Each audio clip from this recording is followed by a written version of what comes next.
एक कथा आती है कि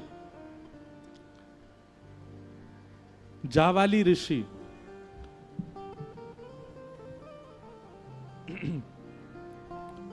उन्होंने सब प्रकार के तप किए, सब प्रकार के यज्ञ किए, सब प्रकार की साधनाएं की। तब उनके मन में भाव आया कि मैं ब्रह्म विद्या की साधना करूं। बहुत ध्यान से सुनिएगा सब लोग। ब्रह्म विद्या क्या है? ब्रह्म विद्या ब्रह्म ध्यान को ही कहते हैं।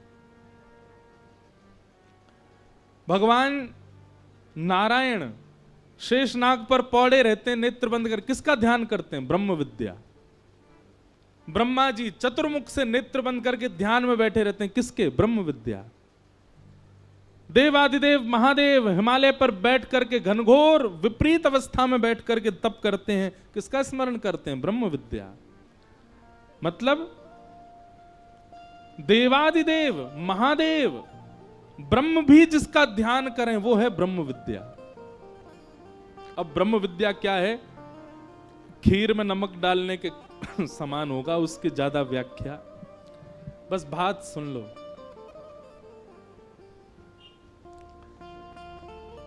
कि ब्रह्म विद्या के चिंतन में पढ़ने के लिए जावाली ऋषि अन्य लोकों में भ्रमण करने लगे और सब जगह से इकट्ठा करने लगे कि ब्रह्म विद्या में मैं कैसे जाऊं।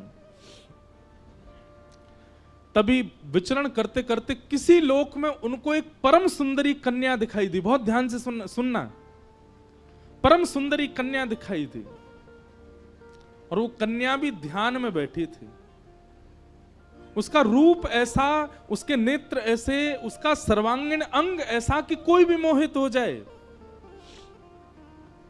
जब जावाली ऋषि ने उसको देखा तो देख करके सामने बैठ के उसको देखने लगे, तो थोड़ी देर बाद ही क्या होने लगा, उस कन्या के रूप से सहज ही जावाली ऋषि को ब्रह्म का चिंतन होने लगा।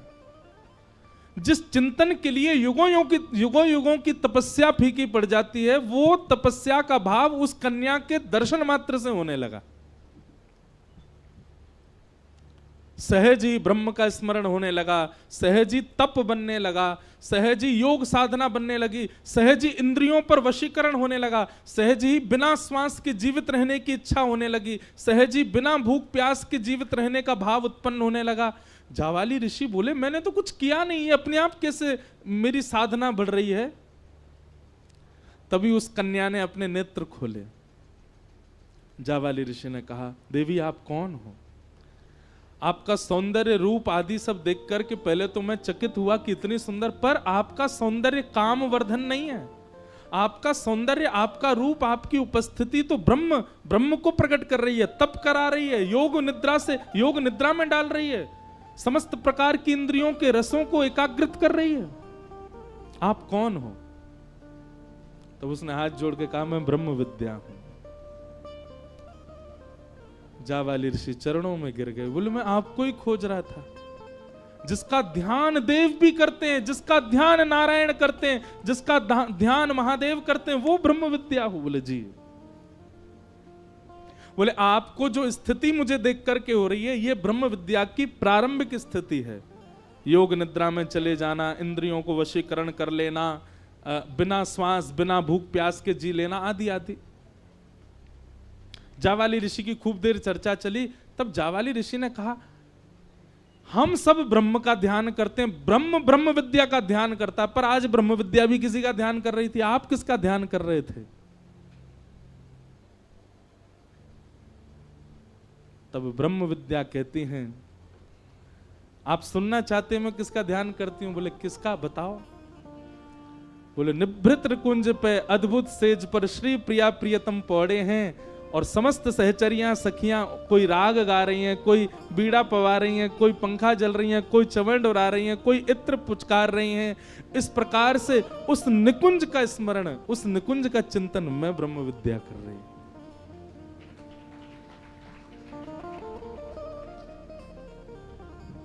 पल्ले पड़ी बात। तब जावाली ऋषि कहते हैं मतलब मैं तो अभी तक मानता था ब्रह्मांड में सबसे बड़ा ध्यान ब्रह्म विद्या का है, लेकिन आज आपको सुनकर के लग रहा है कि आप भी जिसका ध्यान करती हैं तो इसका मतलब सर्वश्रेष्ठ ध्यान वही है। तब ब्रह्म विद्या ने वेद खोला, बोले महादेव मेरा चिंतन नहीं करते, वो मेरा आश्रय लेते हैं कि हे ब्रह्म विद्या आप कृपा करो और निकुंज का दर्शन कराओ। तब मैं निकुंज प्रकट करती हूं उनके चिंतन में। तो कैलाश पर बैठे हुए महादेव जपी से दिखाई देते हैं, तपी से दिखाई देते हैं, योगी से दिखाई देते हैं, पर ब्रह्म विद्या का चिंतन करते करते करते वे भी निकुंज की एक सहचरी बनकर के प्रिया प्रियतम को लाड़ लड़ाते हैं। वो उस ध्यान में रहते हैं, गोपी भाव में चले जाते हैं। शेषनाग पर पौड़े हुए नारायण चतुर्भुज रूप हैं, लक्ष्मी चरणों में बैठी हैं, वह भी मेरा आश्रय लेकर के निकुंज के अपने ही रूप का दर्शन करते हैं। ब्रह्म विद्या, ब्रह्म चिंतन, ये योगाध्यास, निरिध्यासन आदि, इन सब का मूल क्या है? बोले गोपी भाव। तब जावाली ऋषि ने चरणों में प्रणाम करके कहा आप मुझ पर कृपा करो। तब ब्रह्म विद्या ने जावाली ऋषि के कहा कि अब आप प्रारंभिक श्रेणी तो पार कर चुके हो, अब मेरा चिंतन करते करते निकुंज का चिंतन करो, युगल का चिंतन करो। तब अन्य किसी लोक में अत्यंत तपोनिष्ठ श्री जावाली ऋषि बैठे हैं और बैठ करके चिंतन करते करते करते करते करते ब्रह्म विद्या ने उनको निकुंज का दर्शन कराया। निकुंज का दर्शन करते ही ललता विशाखा आदि सखियां चमन डोरा रही हैं, प्रिया प्रियतम विलास कर रहे हैं। आहा,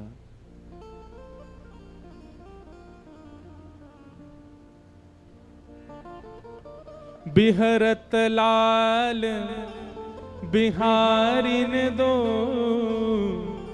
यमुना जी के तीरे तीरे, बिहरत लाल बिहारिन दो यमुना जी के तीरे। इतना सुंदर पद है, हमारे हरिदास परंपरा के वैष्णव जन गाते हैं, बिहरत लाल बिहारिन दो श्री यमुना जी के तीरे तीरे। उसी भावना का जब चिंतन जावाली ऋषि को हुआ, नेत्रों से अश्रुपात होने लगे, शरीर कंपायमान हो गया। ब्रह्म विद्या के चरणों में प्रणाम किया, बोले मुझ पर कृपा करो। बोले अब क्या चाहते हैं आप? बोले मैंने सखियों को देखा, गोपियों को देखा, सहचरियों को देखा, उनकी सेवा भाव को देखा, पर अब मैं सेवा देख करके संतुष्ट नहीं हो पा रहा हूं, तो अब क्या चाहते हैं? बोले मुझे ब्रजमंडल भेज दो कोई गोपी बना करके। तब कितने करोड़ अनुष्ठान युगल मंत्र के करने की आज्ञा दी, उतने करोड़ अनुष्ठान उन्होंने किए। और उसके बाद धनिष्ठ गोप नाम के एक गोप हुए, उनके यहां पर जावाली ऋषि एक गोपी बनकर के आए और फिर उन्होंने श्री प्रिया प्रियतम का साक्षात्कार किया। और हम ऐसे इस गोपी बन जाते हैं।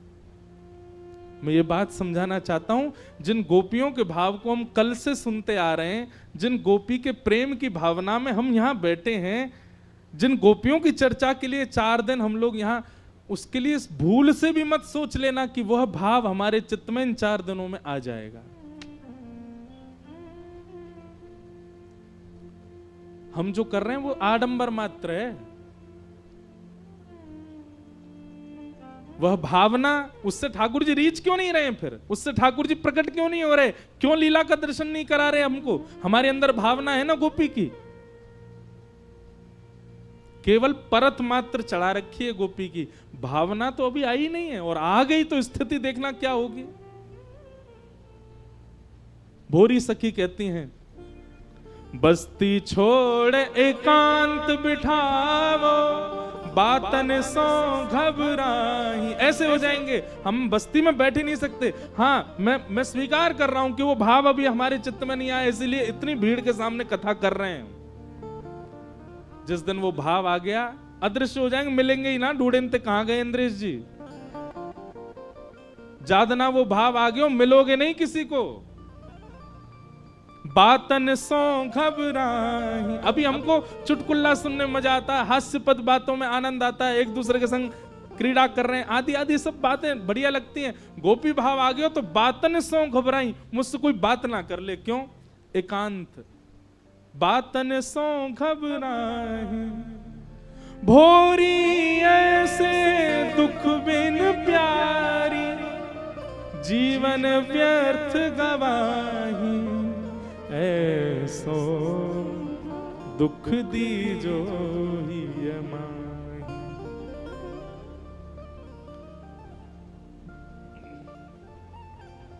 अर्जुन श्री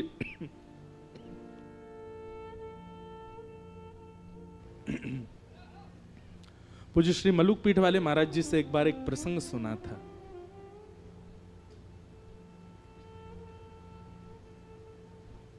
कि भगवान श्री कृष्ण जब द्वारिकाधीश बन गए तो कभी कभी इंद्रप्रस्थ आया करते थे पांडवों से मिलने। तो एक नियम था ठाकुर जी का, सब लोग इधर देखो, बहुत ध्यान से सुनो। एक नियम था ठाकुर जी का, क्या? ये बात हम आपको 2 दिन ऐसा क्यों समझा रहे हैं पता है? कल जिस रास को आप सुनोगे वो गोपियां सामान्य नहीं है। पहले उन गोपियों की स्थिति जान लो, इसलिए हम बता रहे हैं। हम गोपी बनने के लिए इस कथा को नहीं, वो तो कान पकड़ लीजिएगा, नहीं बन पाओगे आप, नहीं आ सकते उस भावना में, उसकी छींटा पड़ जाए बहुत मानो। तो कल रास का प्रसंग सुनते समय आपके चित्त में ये होना चाहिए कि ये गोपियां सामान्य नहीं है, जिनके चरण ठाकुर जी पकड़ रहे हैं, जिनका हाथ लेके ठाकुर जी डोल रहे हैं, जिनको अपना अपना उच्छिष्ट पान ठाकुर जी खवा रहे हैं और नेक खवा के फिर उन्हीं को उच्छिष्ट स्वयं भी पा रहे हैं, जिनके गले में गलवैयां डाल के ठाकुर जी घूम रहे हैं। शरद पूर्णिमा की रात्रि में रात भर ठाकुर जी नृत्य कर रहे हैं, आज भी करते हैं, वृंदावन में आज भी रास चल रहा है। वो गोपियां सामान्य नहीं है, तो उनकी असामान्यता चित्त में आपके व्यवस्थित हो, इसलिए हम ये सब बात बता रहे हैं। तो भगवान का नियम था, जब भी ठाकुर जी इंद्रप्रस्थ आते थे, एक दिन ठाकुर जी किसी से नहीं मिलते थे। 4 दिन 5 दिन जितने भी दिन हैं, तो सब पांडवों को भी पता है कि उनमें से पहले ही पूछ लेते थे कौन से दिन आप किसी से नहीं मिलोगे, ना कुछ पाएंगे, ना कुछ पिएंगे, ना किसी से मिलेंगे। करते क्या है ठाकुर जी उस दिन यमुना जी के तट पर चले जाते हैं, और ब्रज से यमुना जी जा रही हैं, तो ब्रज से आती हुई यमुना जी का दर्शन करते हैं ठाकुर जी। और श्री यमुना जी को बार बार देखते हुए ठाकुर जी नंद, यशोदा, गोपी, ग्वाल, श्री जी, किशोरी जी सबको देखते हैं। एक दिन ठाकुर जी ने संदेशा भिजवाया ब्रज। कोई ऐसी भावना, ये भी कहीं सुनी हुई कथा थी कि सब ब्रजवासियों को जाके एक भाव कह दो, कहा कि श्री यमुना जी में स्नान कियो करें नित्य, सब करती हैं ब्रजवासी,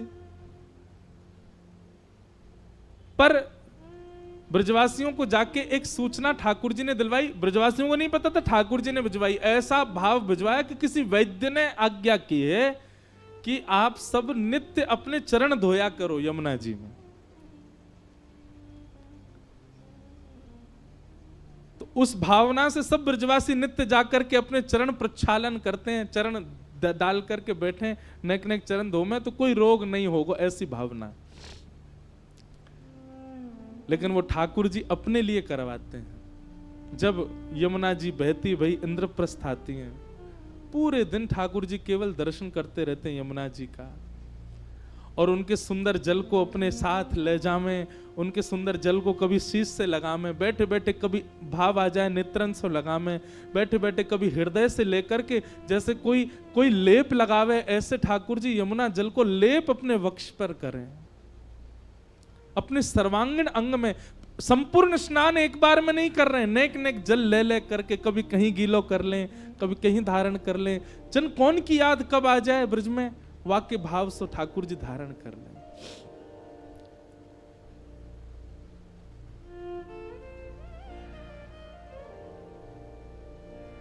और ठाकुर जी गाते हैं बैठे बैठे यमुना तट पर, राधे राधे करुणामयी कृष्ण प्यारी, मेरी सुधली जो श्री वृषभानु दुलारी, मेरी सुधली जो श्री वृषभानु दुलारी।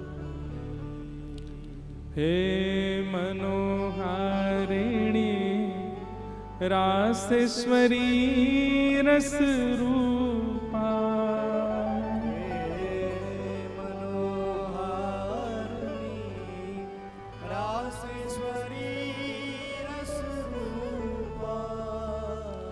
ब्रज विलासिनी ब्रज वासिन ब्रज की भूपा, ब्रज विलासिनी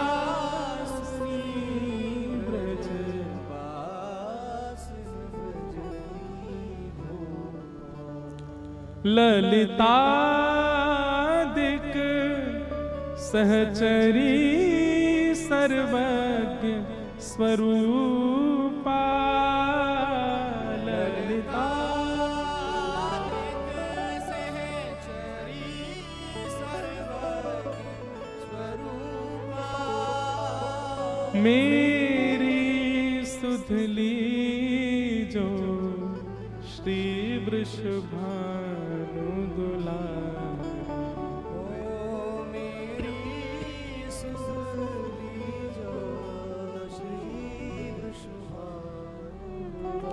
ठाकुर जी का नियम है जब भी इंद्रप्रस्थ आते हैं। किसी ने मुझसे प्रश्न किया, बोले ठाकुर जी ब्रज काय गुना चले गए? क्योंकि अब यदि ठाकुर जी दोबारा ब्रज जाते, देखो ब्रज की भावना अलग है, शास्त्रीय भावना अलग है। हमारे ब्रज की भावना से तो ठाकुर जी कभी गए ही नहीं, ठाकुर जी सदा ब्रज में ही रहे में। लेकिन शास्त्रीय बात और श्रीमद् भागवत जी की भावना से ठाकुर जी गए हैं। तो अगर भागवत जी की भावना से हम चर्चा करें कि ठाकुर जी गए, तो फिर वापस क्यों नहीं आए? ठाकुर जी के मन में ये बात थी कि अब के अगर मैं गयो तो कभी आ नहीं पाऊंगा, और ठाकुर जी को आना ही नहीं है। ठाकुर जी बोले अगर मैं गयो तो मैं आना ही ना चाहूं, मैं वो कहना छोड़ेंगे, मैं खुद नहीं आऊंगा। और दूसरी बात, अब इतना प्रपंच बाहर हो चुका है, द्वारिका आदि महाभारत आदि का ये सब इतना फैलावरा फैला चुके हैं। अगर ब्रज गए और कहीं वापस आना हुआ तो पिछली बार तो ब्रजवासी रोए थे, पिछली बार तो ब्रजवासी बिलके थे, अब की बार अगर जाके वापस आया तो प्राण ही त्याग देंगे। ठाकुर जी वो देख नहीं पाते, इसलिए ठाकुर जी विरह में ही रह रहे हैं। लोग कहते हैं ठाकुर जी हमको इतना विरह क्यों देते हैं? क्योंकि स्वयं ठाकुर जी भी ब्रजवासियों के विरह में रहे हैं।